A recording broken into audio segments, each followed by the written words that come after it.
देखो दोस्तों, लोग सुबह सुबह भगवान की पूजा पाठ करते हैं और मैं यहाँ अपने भाई के जूते धोने पे लगी हूँ सुबह सुबह।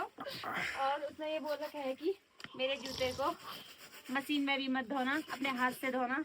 और मैं लग रखी हूँ यहाँ बिना हाथ मुँह धोए हुए उसके जूते साफ कर रही हूँ मैं यहाँ पे।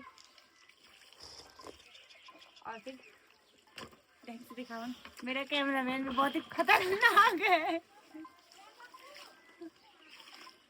और आज धूप बहुत ही अच्छी आ रखी है।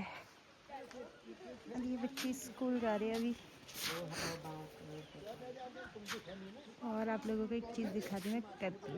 देखो इतनी बड़ी कद्दू, उनको तो गोचर मेले में ले जाना था। इधर सुन तो, इधर सुन तो, सुन तो ना तू ये कद्दू ना सुन दी क्या चाहती तो इन कद्दू गोचर मेला में खिलनी ली ना मैं ऐसी में देखो।